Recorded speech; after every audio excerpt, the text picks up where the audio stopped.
Hello, स्वागत है आपका इस प्यारे से यूट्यूब चैनल पे। मेरा नाम है शौर और मैं बीएससी नर्सिंग थर्ड ईयर का स्टूडेंट हूँ। तो आज के हमारे इस वीडियो में हम बात करेंगे अटल बिहारी वाजपेयी मेडिकल यूनिवर्सिटी का ये पेपर है, जो कि उत्तर प्रदेश के अंदर ये कंडक्ट होता है। इसमें हम सेकंड सेमेस्टर के नर्सिंग फाउंडेशन के सब्जेक्ट की बात करेंगे, जो कि एक एनुअल सब्जेक्ट होता है और इसका एग्ज़ाम भी आने वाला है, ठीक है। ये हम दिसंबर 2023 की मतलब पेपर की हम बात कर रहे हैं, प्रीवियस पेपर की। इसमें हम लोग पूरे के पूरे सारे क्वेश्चंस को सॉल्व करेंगे और देखेंगे किस तरीके से आप सॉल्व करोगे और कितने पेजेस कितने में भरना होता है, ठीक है। तो चलिए स्टार्ट करते हैं। फर्स्ट ऑफ ऑल हम अगर क्वेश्चन पेपर की बात करें, तो क्वेश्चन पेपर में कुल मिला के आपको 4 क्वेश्चंस मेनली देखने को मिलते हैं। इसमें से अलग-अलग मार्किंग के हिसाब से अलग-अलग उसके अंदर सब क्वेश्चंस होते हैं, ठीक है। तो पहले हम क्वेश्चन नंबर की बात करें, तो इसमें 2 लॉन्ग क्वेश्चंस होते हैं, जो कि 15 मार्क्स के होते हैं और दोनों के दोनों मतलब 15 मार्क्स के 2 क्वेश्चन होते हैं, 30 मार्क्स होता है, ठीक है। ए और बी करके होता है। इसके अंदर भी बहुत सारे सब क्वेश्चंस होते हैं, जैसे कि 1, 2 और 3 इसके हिसाब से इसमें मार्किंग होती है। तो ये मैं प्रॉपर तरीके से एक्सप्लेन करूँगा आगे, तो बने रहिए, ठीक है। और दूसरे क्वेश्चन में अगर देखें, तो ये भी हमारा दूसरा क्वेश्चन भी 15 मार्क्स का है, ठीक है। क्वेश्चन नंबर 2 की बात करें, तो ये शॉर्ट नोट क्वेश्चन है। कोई हमें 5 करना होता है और इसमें मतलब 6 मतलब ऑप्शंस दिए होते हैं, 1 छोड़ना होता है, तो ये हमारा 25 मार्क्स के लिए होता है, ठीक है। उसके बाद से क्वेश्चन नंबर 3 है, जो कि शॉर्ट आंसर क्वेश्चन है, जो कि हमें 4 करना होता है और चारों 2-2 मार्क्स के होते हैं, 8 नंबर का होता है। और क्वेश्चन नंबर 4 है, जो कि आपका 12 मार्क्स के लिए है और ये एक-एक एमसीक्यू 1 मार्क्स के लिए होता है, ठीक है। तो इस तरीके से हमारा पूरा ये क्वेश्चन पेपर रहेगा, ठीक है। तो इसमें मैं बात करूँगा मेनली कैसे आप मैनेज करोगे, क्या-क्या आपको लिखना होगा, तो उसके बारे में। तो चलिए स्टार्ट करते हैं क्वेश्चन नंबर 1 से, जो कि आपका है डिफाइन हेल्थ एंड इलनेस और इसके अलग-अलग जो भी हेल्थ के फैक्टर्स होते हैं, जो फैक्टर को मतलब हेल्थ को अफ़ेक्ट करते हैं, और इसके साथ-साथ रोल ऑफ नर्स और मतलब कैसे प्रमोट कर सकती है हेल्थ को और उसके अलग-अलग फैक्टर्स को, ठीक है। तो चलिए क्वेश्चन नंबर 1 से स्टार्ट करते हैं। ये आपके क्वेश्चन दिए हुए हैं। सो आपके अगर टोटल मार्किंग है, तो क्वेश्चन नंबर 1 है वो पूरा का पूरा 30 मार्क्स के लिए, क्वेश्चन नंबर 2 है 25 मार्क्स के लिए, क्वेश्चन नंबर 3 है ये 8 मार्क्स के लिए और क्वेश्चन नंबर 4 है 12 मार्क्स के लिए, और इस तरीके से क्वेश्चन पूरे सारे क्वेश्चन पेपर 75 मार्क्स का है। तो हम इसमें फर्स्ट क्वेश्चन को देख रहे हैं, ठीक है। लॉन्ग ऐसे क्वेश्चन है, तो इसमें फर्स्ट क्वेश्चन है हमारे पास, डिफाइन करना हेल्थ को और उस इलनेस को, उसके साथ साथ आपको जो फैक्टर अफेक्ट करता है हेल्थ को उसके बारे में बताना है, और इसके साथ आप मतलब जो रोल ऑफ नर्स होती है प्रमोट करने में हेल्थ में, तो उसके बारे में बताना है, ठीक है। तो आपको इसमें ज़्यादा परेशान नहीं होना है। क्वेश्चन को आपको 3 पार्ट्स में डिवाइड करना है, ठीक है। आपका जो शुरू का ये मतलब टॉपिक है, उसको आपको 4 मार्क्स देने हैं, ठीक है। और जो बाद का ये टॉपिक है, उसको आप फर्दर मतलब डिवाइड करोगे, 4 मार्क्स के लिए या 6 मार्क्स के लिए कर सकते हो, और ये फाइनली आपका 4-4 8 हो गया और बाकी जो बचा ये इसमें आ जाएगा, ठीक है। तो चलिए स्टार्ट करते हैं और देखते हैं। तो पहला हमारे पास डिफाइन करेंगे हम लोग हेल्थ को, जो कि तो 2 मार्क्स के लिए होगा, और डिफाइन करेंगे इलनेस को, वो भी 2 मार्क्स के लिए होगा, ठीक है। तो हेल्थ को अगर डिफाइन करें, तो अकॉर्डिंग टू अगर डब्ल्यूएचओ देखें, तो हेल्थ एक स्टेट होता है जो कि complete physical, mental, social wellbeing होती है, और कोई भी मेयरली मतलब एब्सेंस होता है डिजीज़ और इन्फर्मिटी को, तो हम उसको डब्ल्यूएचओ के अकॉर्डिंग 1948 में इसको दिया गया था कि हेल्थ एक complete physical, mental, social wellbeing होता है, कोई भी एब्सेंस नहीं होना चाहिए, डिजीज़ या फिर कोई इन्फर्मिटी, तो ये प्रॉपर हेल्दी पर्सन माना जाएगा, ठीक है। तो ये आप ऐसे प्रॉपर डेफिनेशन लिखोगे। इसके बाद से क्वेश्चन नंबर इसी में आगे है, इलनेस भी हमारा 2 मार्क्स के लिए होगा। इलनेस एक स्टेट होता है जब एक पर्सन है जो फिजिकली, इमोशनली और इंटेलेक्चुअली, सोशली और डेवलपमेंटली, स्पिरिचुअली फंक्शनिंग में कुछ डिसमिस्ड और इम्पेयरमेंट आपको देखने को मिले, तो इसको हम लोग इलनेस बोलते हैं, ठीक है। तो इसमें इन सभी फैक्टर्स में अगर कोई भी गड़बड़ी देखने को मिल रही है, तो उसको हम इलनेस बोलते हैं।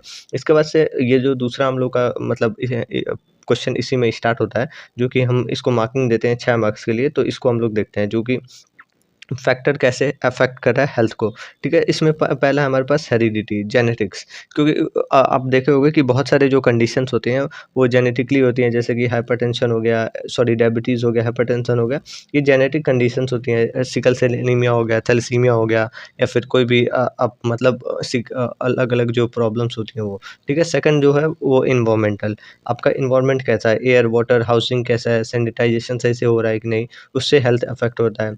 देन थर्डली अगर देखें तो सोशियो इकोनॉमिकल स्टेटस है कि आप प्रॉपर तरीके से इनकम क्या होती है, ऑक्यूपेशन क्या है, एजुकेशन क्या है, सराउंडिंग कैसे है, तो ये सब भी फैक्टर अफेक्ट करता है। लाइफ स्टाइल है कि क्या आप खाते हो, कैसे रहते हो, एक्सरसाइज करते हो या नहीं, ये सब आपको अच्छे से ध्यान देना चाहिए, ठीक है। कल्चर और कस्टम्स भी है, बिलीफ क्या होती है, इलनेस और मतलब जो अब पुराने ज़माने के लोग जो लोग थे वो लोग बहुत कुछ ऐसे मतलब कल्चर के हिसाब से बनाते खाते थे, तो उसके ऊपर है। साइकोलॉजिकल फैक्टर्स है जैसे स्ट्रेस है या फिर कोई भी कॉपिंग मैकेनिज्म है या मेंटल हेल्थ इलनेस है, तो ये सब में भी ये अफेक्ट करता है हेल्थ को। फिर ये हेल्थ केयर सर्विस है, अवेलेबिलिटी नहीं है, एक्सेसिबिलिटी नहीं है या फिर अफोर्डेबिलिटी नहीं है, तो इसकी वजह से भी हेल्थ सर्विस में हेल्थ बिगड़ जाता है, ठीक है। ये बायोलॉजिकल फैक्टर भी हो सकते हैं, एज, सेक्स और इम्यूनिटी, इसकी वजह से। न्यूट्रिशन में भी हो सकता है, जैसे कि सही तरीके से बैलेंस अगर आप न्यूट्रिशन नहीं ले रहे हो तो उसकी वजह से इम्यूनिटी और ग्रोथ में भी आपको प्रॉब्लम देखने को मिलेगा। एजुकेशन हो सकता है कि जो हेल्थ अवेयरनेस है वो सही तरीके से इम्प्रूव कर सकता है, हेल्थ और कॉम्प्लिकेशन से प्रिवेंट भी कर सकता है। तो इस तरीके से था। अब हम बात करेंगे कि कैसे-कैसे जो नर्स है, वो प्रमोट कर सकती है हेल्थ को। तो इसमें हम लोग इसको डिवाइड किए हैं 5 मार्क्स के लिए।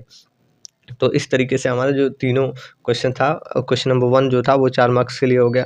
क्वेश्चन नंबर उसी में दूसरा जो सब क्वेश्चन था उसको मैंने 6 मार्क्स में कर दिया और ये आपका हो गया 5 मार्क्स के लिए, तो इस तरीके से 15 मार्क्स का हो गया, ठीक है। जो नर्सेस हैं वो मतलब कैसे प्रमोट करती हैं हेल्थ को। फर्स्टली जो नर्स है वो हेल्थ एजुकेशन देती है, हाइजीन के बारे में, न्यूट्रिशन और इम्यूनाइज़ेशन के बारे में, मतलब वैक्सीन लगवाना या फिर न्यूट्रिशन को सही तरीके से लेना, इसके बारे में, ठीक है। इसी में सेकंड अगर बात करें तो डिजीज़ प्रिवेंशन के बारे में बताती है, वैक्सीनेशन के और स्क्रीनिंग के बारे में बताती है। जो भी अगर डिजीज़ को होने वाला होता है, जो लोकल एरिया में फैलने वाला बीमारी होता है, उसके बारे में एजुकेट करते हैं वो लोग, ठीक है। कॉन्शियस सेफ्टी के बारे में बताती है, लाइफ़स्टाइल सही तरीके से करने के लिए बताती है, काउंसल करते हैं हम लोग पेशेंट को, फैमिलीज़ को और उसके स्ट्रेस मैनेजमेंट में इनकरेज करते हैं हम लोग हेल्दी हैबिट्स में, और जो भी एक्सरसाइज और मतलब क्विटिंग स्मोक ये सब छोड़ने के लिए, इस तरीके से जो पर्सन है उसके हेल्थ में बहुत ज़्यादा सुधार आती है, ठीक है। रिहैबिलिटेशन और जो भी मतलब रिस्टोर करने के लिए होता है हेल्थ का मतलब सेंटर्स, उसको हम लोग प्रमोट करते हैं। कोलैबोरेशन कराते हैं हम लोग कम्युनिटी और हेल्थ केयर टीम्स के साथ, ठीक है। इस तरीके से हम ये कंप्लीट करते हैं, ठीक है। अब हमारे पास क्वेश्चन नंबर 2 दूसरा स्टार्ट होता है। इसको भी हम लोग इसी पुराने वाले क्वेश्चन की तरह डिवाइड करेंगे, ठीक है। आप इसमें देखो रूट ऑफ ड्रग एडमिनिस्ट्रेशन दिया हुआ है और इसमें दूसरा जो क्वेश्चन है वो 10 रूट्स दिया हुआ है, ठीक है। 10 राइट्स दिया हुआ है, ठीक है। और इसके बाद से जो तीसरा क्वेश्चन है कि कैसे हम लोग आईवी दे सकते हैं, ठीक है। तो इस तरीके से हम लोग तीनों को डिवाइड कर सकते हैं। जैसे कि आप इसको 5 मान लो, इसको 4 या 5 मान लो और इसको आप 6 या 5 मान लो, तो इस तरीके से हम डिवाइड करेंगे। सो अब हम नंबर का पहला हम बात कर रहे हैं ए का, ठीक है। तो so routes of drug administration, ये हमारा मतलब पहला क्वेश्चन है जिसमें हम इसको 5 मार्क्स में डिवाइड किए हैं, ठीक है। इसको हम लोग ऐसे देखेंगे, ठीक है। रूट रूट क्या क्या होता है, ड्रग को एडमिनिस्टर करने का मतलब दवा को कैसे कैसे हम लोग कौन कौन से रूट से, कौन कौन रास्ते से हम लोग पेशेंट को दे सकते हैं, ठीक है। मेनली इसमें 3 रूट्स दिए हुए हैं, ठीक है। उसके अंदर बहुत सारे रूट्स दिए हुए हैं, ठीक है। तो पहला अगर हम बात करें तो इसमें है अलग अलग इंटरनल है, ठीक है, पेरेंट्रल है और फिर ट्रॉपिकल है, ठीक है। इसके अंदर अलग अलग आपके रूट्स हैं, जैसे कि ओरल रूट हो गया। इंटरनल का मतलब ये है कि जो पोर्ट्स हैं वो आपके खुले हुए हैं पहले से और उसके अंदर हम लोग ड्रग को एडमिनिस्टर कर रहे हैं। जैसे कि ओरल हो गया तो हम लोग टैबलेट्स, पिल्स इसके द्वारा देते हैं, ठीक है। सबलिंगुअल हो गया कि जो टंग के नीचे जस्ट नीचे आपके सबलिंगुअल रूट होता है। बकल हो गया, फिर ये रेक्टल हो गया, तो ये आपके 4 रूट्स हो गए, ठीक है। पेरेंट्रल में अगर बात करें तो हम आर्टिफिशियल तरीके से एक पोर बनाते हैं और उसके द्वारा हम लोग ड्रग को एडमिनिस्टर करते हैं, तो इसको हम लोग बोलते हैं, जिसमें हमारा इंट्राडर्मल हो गया, सबक्यूटेनियस हो गया, ये सारे इंजेक्टिव मेथड्स होते हैं, ठीक है। आईवी हो गया, आईएम हो गया, फिर ये हमारा इस तरीके से इंटरथेकियल और आर्टेरियल हो गया, ठीक है। इसके बाद से हमारे पास तीसरा ट्रॉपिकल रूट है। ट्रॉपिकल रूट में भी जो आपके बॉडी है, बॉडी के ऊपर ही हम लोग जो भी ट्रीटमेंट करते हैं वो सब हो गए, जैसे कि क्रीम्स हो गई, लोशंस हो गए, ऑइंटमेंट हो गया, जेलीज हो गई और ये इरिगेशन और इन्हेलेशन, ये सब आपके टेक्निक्स हो गए, ठीक है। तो इस तरीके से अब हम बात करेंगे कि इसके अंदर कौन-कौन से मेडिसिन्स आती हैं। ओरल में आपका ओरल आ गया, फिर ब बकल आ गया। टॉपिकल में आप ये स्किन, आई और ईयर और नोज़ इस तरीके से आप दे सकते हो। स्किन पे आप टॉपिकल लोशंस और जो भी ऑइंटमेंट ये क्रीम्स होती हैं वो यूज़ कर सकते हो। ड्रॉप्स आई और ईयर में यूज़ कर सकते हो। नोज़ में आप इन्हेलेशन कर सकते हो। तो ये आपके टॉपिकल रूट्स हो गए, ठीक है। इन्हेलेशन ये आप यहाँ पे देख सकते हो, एरोसोल हो गया, नेबुलाइज़र हो गया, ये सब यूज़ करते हैं। पैरेंटरल की अगर बात करें तो पैरेंटरल में आपको ये चारों इंजेक्शन तो देखने आना ही चाहिए, ठीक है। अब हम इसी में रूट्स के बारे में बात करेंगे कि अलग-अलग कौन-कौन से रूट्स हैं। ये मेनली 4 रूट्स को आपको देख के याद करना होगा, ठीक है। आईएम की बात करें, मतलब इंट्रामस्कुलर की बात करें, तो ये 90 पे दिया जाता है मसल्स के अंदर। आप देख रहे होंगे यहाँ पे मसल्स के अंदर दिया जाता है। सबक्यूटेनियस की बात करें तो ये सबक्यूटेनियस जो लेयर होती है, टिश्यूज़ होते हैं, उसके अंदर दिया जाता है। इसका जो एंगल है वो 45 होता है और ये जो आईएम होता है उसका 90 डिग्री होता है, ठीक है। इसके रूट्स भी आपको याद करने होंगे। इसके बाद से आईवी है, तो आईवी सबक्यूटेनियस के जस्ट ऊपर जो लेयर होता है उसमें देते हैं, और ये जो आईडी है इसको हम लोग इंटरडर्मल डर्मल बोलते हैं, उसको हम लोग डर्मिस लेयर में देते हैं, और ये जो आईवी है उसको हम लोग 25 पे और आईडी को 10 से 15 पे हम लोग देते हैं। रेक्टल है, वेजाइनल है, ये सब आपके अलग-अलग रूट्स हो गए। तो आप रूट्स एक बार अच्छे से ये पढ़ लीजिएगा, सारे के सारे रूट्स, ठीक है। इसमें मैं उतना डिटेल में नहीं बता रहा हूँ, जो मेन था वो मैंने बता दिया, एग्ज़ाम्पल के साथ आपको पढ़ना होगा, ठीक है। इसके बाद से हम आगे बढ़ते हैं और देखते हैं कि आगे क्या है। इसके बाद से राइट्स है, जो कि इसको भी हम लोगों ने 5 मार्क्स में डिवाइड किया है, ठीक है। तो इसमें अलग-अलग 10 राइट्स होते हैं, ठीक है, जो कि आपको फाउंडेशन में पढ़ना है, नर्सिंग फाउंडेशन में। तो फर्स्ट राइट है कि जो पेशेंट है उसका राइट, ठीक है। दूसरा जो राइट है, राइट ड्रग। तीसरा जो राइट है, राइट डोज़। फिर राइट रूट। फिर इसके बाद से राइट टाइम है, राइट डॉक्यूमेंटेशन है, राइट रीज़न है, राइट रिस्पॉन्स है, राइट एजुकेशन है, राइट टू रिफ्यूज़ है, ठीक है। तो इसको मैं एक-एक बता रहा हूँ। जैसे कि कोई भी पेशेंट है, तो पेशेंट को आप पहले तो पहचानोगे, तो पहले हमें चूज़ करना है राइट पेशेंट को। देन जब राइट पेशेंट हो गया तो उसका हम लोग को डॉक्यूमेंट देखना है और देख के बताना है कि कौन-सा ड्रग देना है। तो राइट ड्रग ले लिया। इसके बाद से हमें राइट डोज़ चूज़ करना है कि कितने डोज़ में हम लोग उसको ड्रग देंगे, ठीक है। ड्रग चूज़ कर लिया तो उसके बाद से हमें चेक करना है कि कौन-सा रूट रहेगा।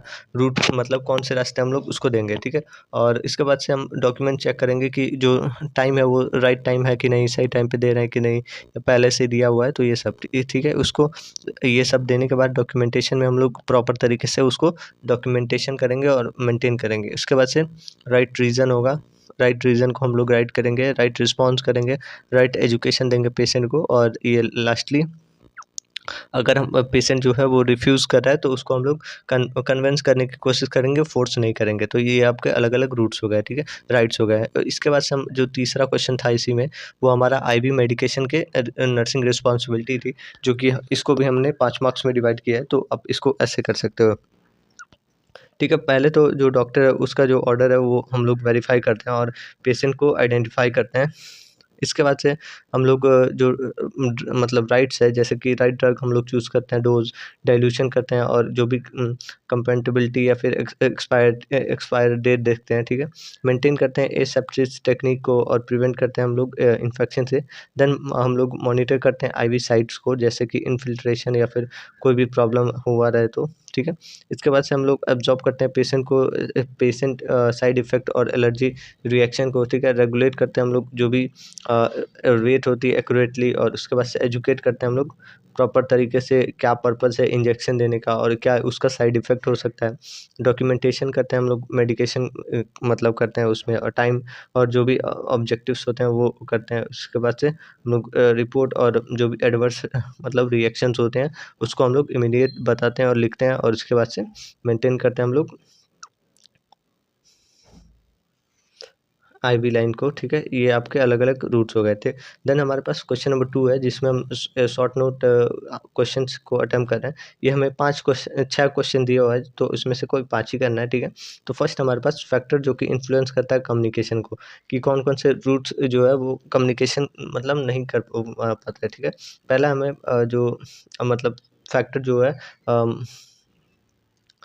पहला जो फैक्टर है जिसमें मतलब सही तरीके से हमें सुनाई नहीं देता या सही तरीके से कम्युनिकेट नहीं हो पाते हैं, वो हमारा फर्स्ट है फिजिकल फैक्टर। इसमें आपका नॉइस हो सकते हैं, ज़्यादा आवाज़ हो रही है इसकी वजह से नहीं हो सकती है, डिस्टेंस हो सकता है या फिर पुअर हियरिंग से हो सकता है, ठीक है। सेकंड अगर देखें तो इसमें फिजियोलॉजिकल फैक्टर्स होते हैं, जैसे कि स्पीच हो गया, हियरिंग हो गया, इम्पेयरमेंट हो गई, ये सब, ठीक है। इसके बाद से तीसरे फैक्टर्स की बात करें तो इमोशन हो सॉरी साइकोलॉजिकल हो सकता है, जैसे कि इमोशन हो गया, फिर एटीट्यूड हो गया, स्ट्रेस हो गया, तो इस चक्कर में भी सुनाई नहीं देता है, ठीक है। देन हमारे पास फोर्थ है जिसमें कल्चरल और स्पेशल जो बैकग्राउंड होती है, जैसे बिलीफ ट्रेड्स, ये सब लैंग्वेजेस, इस सब के बातों से भी समझ में नहीं आता, कम्युनिकेशन की फैक्टर हो जाती हैं, ठीक है। इन्वायरमेंटल फैक्टर्स होते हैं जैसे प्राइवेसी सेटिंग और ये जो कंफर्ट होता है वो सब, ठीक है। अब हम आगे बढ़ेंगे और जो बी नंबर क्वेश्चन है, 5 नंबर का ये भी क्वेश्चन है कि हमें इसमें बताना है पायरेक्सिया के बारे में और जो फैक्टर अफेक्टिंग जो मतलब करते हैं बॉडी टेम्परेचर को, उन सभी के बारे में। जैसे कि पायरेक्सिया की अगर बात करें तो पायरेक्सिया एक मतलब एलिवेशन होती है बॉडी टेम्परेचर का, मतलब नॉर्मल रेंज से, जैसे कि नॉर्मल आपका बात करें तो 38.6 होता है फ़ारेनहाइट और 37 डिग्री सेल्सियस होता है, और ये मतलब किसी भी डिजीज़ कंडीशन के कारण होता है। ये जब पायरेक्सिया की अगर बात करें तो ये 100 पे हो जाता है फीवर जब, तो हम इसको पायरेक्सिया बोलते हैं, ठीक है। तो अब हम आगे बढ़ते हैं। तो फैक्टर जो कि अफ़ेक्ट करता है बॉडी टेम्परेचर को, एज हो सकता है, जैसे कि इन्फेंट और अर्ली एज में ज़्यादा वल्नरेबल होता है, टाइम और टाइम ऑफ डे के हिसाब से भी होता है, कार्डियन रिदम की वजह से, एक्सरसाइज से हो सकता है, इससे जो बॉडी का टेम्परेचर है वो बढ़ सकता है, ठीक है। इसके बाद से हार्मोनल चेंजेस की वजह से हो सकता है, जैसे मेंस्ट्रुअल साइकिल है, प्रेगनेंसी है, इन्वायरमेंटल टेम्परेचर की वजह से हो सकता है, जैसे हॉट एंड कोल्ड वेदर हो गया, इन्फेक्शन की वजह से हो सकता है, जैसे कॉज होता है फीवर, और कोई भी मेडिकेशन की वजह से हो गया, कि जैसे कि ड्रग का कोई भी साइड इफेक्ट है, जैसे जो अल्टर करता है थ्रोम्बो रेगुलेशन को, और इस तरीके से ये 7 फैक्टर्स हो गए, ठीक है। पायरेक्सिया को आप लोग अच्छे से एक बार पढ़ लेना, इसका असेसमेंट, ठीक है। ये मतलब कितने डिग्री पे होता है, कैसे होता है, ये सब, ठीक है। इसके बाद से हमारे पास सी नंबर क्वेश्चन बनता है, ये नर्सिंग प्रोसेस और स्टेप्स के बारे में हमें बताना है, ठीक है। नर्सिंग प्रोसेस की बात करें तो ये सिस्टमिक साइंटिफिक मेथड होता है जो कि यूज़ किया जाता है नर्स के द्वारा, जो कि प्लान करती हैं और इंडिविजुअल का कोई भी प्रोवाइड करती हैं इंडिविजुअल केयर को, ठीक है। इसमें हमारे 5 स्टेप्स होते हैं मेनली, ठीक है। पहला जो स्टेप होता है उसमें असेसमेंट करते हैं, मतलब कि कोई भी पेशेंट आया तो उसको हम लोग वेलकम करते हैं, जो भी उसको प्रॉब्लम हुआ रहता है वो जानने की कोशिश करते हैं, नोट करते हैं, और हम लोग खुद भी देखते हैं, जैसे कि सब्जेक्टिव डेटा में उसको लिया जाता है कि जो पेशेंट खुद से बता रहा है कि हाँ मुझे इतने दिन से चोट लगा है, ये प्रॉब्लम्स है, और ऑब्जेक्टिव डेटा में हम लोग खुद से ऑब्जर्व करते हैं कि हाँ ये स्किन उसका येलो है, या फिर कोई भी रिपोर्ट देख रहे हैं, वाइटल साइन को हम लोग माप रहे हैं, या फिर ग्लासकोमा इसको स्केल है, ये सबसे हम लोग नापते हैं, तो ऑब्जेक्टिव डेटा हो गया, ठीक है। इसके बाद से डायग्नोसिस की बात करें तो इसको हम लोग जो भी सब्जेक्टिव और ऑब्जेक्टिव डेटा है तो उसके अकॉर्डिंग हम लोग इसका डेटा बनाते हैं और देखते हैं कि इसको क्या हुआ है, ठीक है। और इससे हम लोग एनालाइज़ करते हैं डेटा को, और जो भी आइडेंटिफ़ाई करते हैं प्रॉब्लम हुआ रहता है, ठीक है। अब डायग्नोसिस हुआ तो उसको हम लोग प्लानिंग करते हैं कि कैसे ठीक होगा, ठीक है। जैसे उसमें गोल को बनाते हैं कि हाँ ये प्रॉब्लम है तो इसको हम लोग सही करेंगे, प्रायोरिटाइज़ करते हैं इसमें नर्सिंग इंटरवेंशन को, ठीक है। और इसके बाद से हम लोग जो नर्सिंग इंटरवेंशन प्लान किए हैं वो हम लोग इसमें इम्प्लीमेंट करते हैं, मतलब कि देना स्टार्ट करते हैं, ठीक है। जो भी प्लानिंग हुई रहती है उसको हम लोग इसमें लॉन्च कर देते हैं, ठीक है। इसके बाद से हम लोग इसका कंडीशन देखते हैं कि इवैल्यूएट करते हैं और देखते हैं कि कंडीशन ठीक हुआ है कि नहीं, असेस करते हैं आउटकम को, ठीक है। इसका क्या आउटकम हुआ जो हम लोग ट्रीटमेंट चला रहे थे, और मॉडिफाई करते हैं प्लान को, जैसे कि जो प्लानिंग है वो काम तो कर नहीं रही है, अगर वो जो पेशेंट है उसका हेल्थ ठीक हुआ, ठीक है, तो इस तरीके से हम लोग उसको मॉडिफाई मतलब चेंज कर सकते हैं, ठीक है, इस तरीके से। अब हम डी नंबर मतलब 4th नंबर, इसमें 5 नंबर के लिए ये भी है, ये पेशेंट मैनेजमेंट ऑफ डायरिया को देखते हैं, ठीक है। फर्स्टली इसमें हम लोग असेस करेंगे जो भी उसका फ्रीक्वेंट, कंसिस्टेंट और ड्यूरेशन ऑफ स्टूल होगा, मेंटेन करेंगे फ्लूइड और जो भी इलेक्ट्रोलाइट बैलेंस होगा, जैसे ओआरएस हो गया, आईवी फ्लूइड हो गया, ठीक है। प्रोवाइड करेंगे हम लोग लाइट और जो भी बैंड डाइट होता है, जैसे कि अवॉइड करेंगे स्पाइस को और ऑयली फूड को, ठीक है। एडमिनिस्टर करेंगे जो भी मतलब प्रिस्क्राइब्ड जो मेडिसिन्स होगा, जैसे कि एंटी डायरियल और एंटीबायोटिक, जो कि इनहिबिट करेगा ये जो रिएक्शन हुआ रहेगा, ठीक है। मेंटेन करेंगे हम जो भी पेरिनियल स्किन हाइजीन होगा उसको, और एजुकेट करेंगे उसके हैंड और हाइजीन में और सेफ्टी मतलब सेफ़ ड्रिंक वाटर में, ठीक है। और इसके साथ-साथ मेंटेन करेंगे कि इस जो मतलब पेशेंट है उसको डिहाइड्रेशन ना हो, जैसे उसके साइंस को हम लोग देखेंगे। सनसेन जो आइज़ होती सनकेन आइज़ जो होती है उसको, और जो भी लो बीपी होगी तो उसको हम लोग देखेंगे। इस तरीके से हम उसको मेंटेन करेंगे और नर्सिंग मैनेजमेंट करेंगे, ठीक है। इसके बाद से हमारे पास ई नंबर क्वेश्चन है, ये 5 नंबर क्वेश्चन है, ये 5 नंबर का ही है, ठीक है। इसमें हम purpose of maintaining patient record, patient का जो रिकॉर्ड है हम लोग क्यों मेंटेन करते हैं, ठीक है। फर्स्टली अगर बात करें तो ये कम्युनिकेशन होता है मतलब हेल्थ केयर टीम में, ठीक है। और इसके बाद से लीगल कोई भी एविडेंस होता है, जैसे मेडिकल लीगल केसेस है, इसके लिए हम लोग जो पेशेंट है उसका रिपोर्ट रखते हैं। इसके बाद से कंटिन्यूटी जैसे केयर है तो उसको हम लोग कंटिन्यू करना चाहते हैं तो उसके लिए हम लोग रेफरेंस के लिए लेते हैं ट्रीटमेंट का। देन एजुकेशन के लिए हम लोग लेते हैं, रिसर्च के लिए ले सकते हैं। इवैल्यूएशन और जो भी पेशेंट प्रोग्रेस है उसको हम लोग देख सकते हैं इससे द्वारा। और जो भी फाइनेंशियल रिकॉर्ड है जैसे बिल और इंश्योरेंस का, तो ये इसी से हम लोग रिपोर्ट से ही देखते हैं। तो ये अलग-अलग फैक्टर्स हो गए। अब हम इसी में आगे बात करेंगे कि फर्स्ट एड जो फर्स्ट एड फॉरेन मतलब बॉडी के लिए, ये भी आपका 5 नंबर का ये आपका छठा क्वेश्चन है, ठीक है। एक फर्स्ट एड क्या होगा कि कोई भी फॉरेन जो बॉडी है आई के अंदर आ रही है तो, ठीक है। इसमें आपको पहले तो रीइंश्योर करना है, रीएश्योर। इसमें पहले आपको रीएश्योर करना है कि पेशेंट को और अवॉइड करना है जो मतलब पेशेंट है रब कर रहा है आई को उसको, ठीक है। और वॉश करेंगे हम लोग जो भी मतलब हैंड होगा और उसको आँखों को टच करने के पहले, और इसके बाद से बाइंड करेंगे सेवरल टाइम। और जो भी आपको डिसलगेज करना होगा स्मॉल जो पार्टिकल आया रहेगा आँखों के अंदर, ठीक है। इसके बाद से फ्लश करेंगे हम लोग आई को जेंटली, और उसके मतलब क्लीन करेंगे वाटर और मतलब सलाइन से, ठीक है। रिमूव करेंगे जो भी विजुअल ऑब्जेक्ट रहेगा या फिर कोई भी मतलब कॉटन स्वैब रहेगा उससे, और इस तरीके से हम उसको साफ़ करेंगे। क्लीन कवर करेंगे आई को और स्टेराइल मतलब ड्रेस से और रिमूवल से, ठीक है। रिमूव करेंगे और इसके बाद से उसको तुरंत हम लोग इमीडिएटली अगर सही नहीं हो रहा है तो जो भी मतलब आई के स्पेशलिस्ट हैं उनके पास ले जाएँगे, ठीक है। इसके बाद से हमारे पास क्वेश्चन नंबर 3 स्टार्ट होता है, जिसमें अलग-अलग 4 क्वेश्चन दिए हुए हैं, 2-2 मार्क्स के लिए है। सो इसमें हम क्लासिफिकेशन की अगर बात करें कि हॉस्पिटल के अंदर कैसे हम लोग हॉस्पिटल को क्लासिफाई करते हैं, तो मेनली इसमें 5 तरीके से क्लासिफाई करते हैं। फर्स्टली इसमें होता है ओनरशिप के बेसिस पे। ओनरशिप के बेसिस पे हम लोग गवर्नमेंट हो गया, प्राइवेट हो गया, एनजीओ बेस हो गया, जैसे कि गवर्नमेंट बॉडी देख रहा है, प्राइवेट में कोई एक बंदा प्राइवेटली इसको हैंडल कर रहा है, या एनजीओ मतलब कि जो लोग लोकल लोग मिलके उसको सपोर्ट कर रहे हैं, ठीक है। सेकेंडली इसमें होता है फंक्शन के बेसिस पे, जैसे कि इसमें कौन फंक्शन कर रहा है, जनरल हो गया, स्पेशली जो भी स्पेशल ऑर्गन के डॉक्टर्स होते हैं वो, या फिर टीचिंग के लिए या रिसर्च के लिए, तो ये सब हो गया। इसके बाद से साइज़ के बेसिस पे प्राइमरी, टर्शरी और प्राइमरी, सेकेंडरी और टर्शरी के बेसिस पे, ठीक है। इसके बाद से इसमें और भी 2 टाइप्स होते हैं, जैसे कि फंक्शन के बेसिस पे होता है। फिर अगर बात करें तो इसमें स्पेशलिटी के भी ऊपर होता है, बेड्स के भी ऊपर होता है कि कितने लेंथ का है, ये कितने लोग को ले सकता है हॉस्पिटल, और इसके साथ-साथ क्लिनिकल बेसिस पे होता है कि कौन से टाइप का ये है, ठीक है। तो ये ऑब्जेक्टिव्स हो गए और इसके टाइप्स हो गए, ठीक है।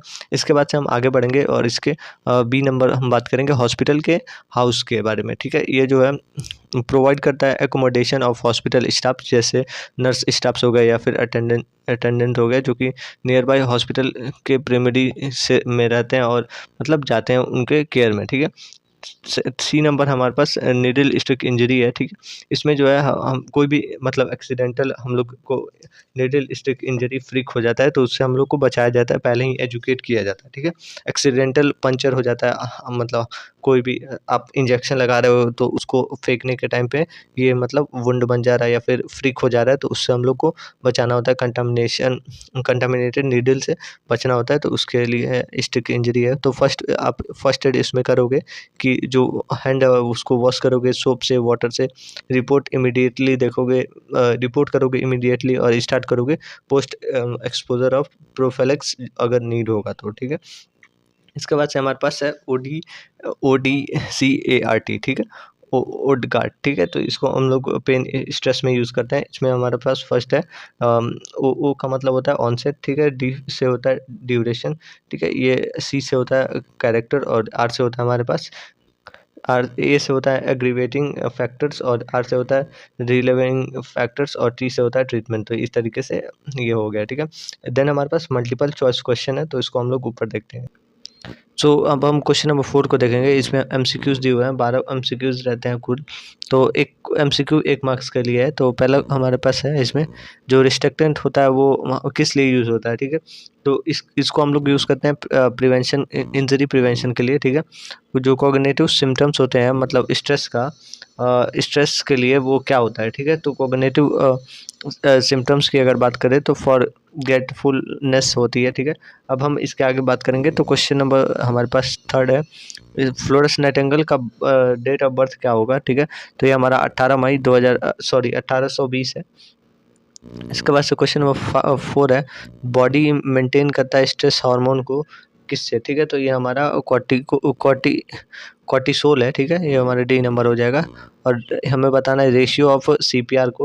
रेशियो ऑफ अगर सीपीआर की बात करें तो 30:2 मतलब 2 होता है, ठीक है। तो 30:2 हमारा राइट आंसर हो जाएगा, बी नंबर, ठीक है। इसके बाद से अगर हम आगे बात करें तो इसमें है हमारा turning body to face upward. ये हम लोग जो बॉडी है उसको हम लोग ऊपर की तरफ अगर मूड मतलब करते हैं तो उसको हम लोग क्या कहते हैं, ठीक है। तो इसको हम लोग बोलते हैं सुपिनेशन बोलते हैं, ठीक है। इसके बाद से अगर बात करें आगे तो मेजलो हायरार्की ऑफ नीड जो है हम लोग की हायर प्रायोरिटी क्या होती है, एक मतलब किसी भी पर्सन के लिए। तो इसमें हमारा हायर प्रायोरिटी की अगर हम बात करें तो एलिमिनेशन जो रहती है वो हमारा हायर प्रायोरिटी होता है, ठीक है।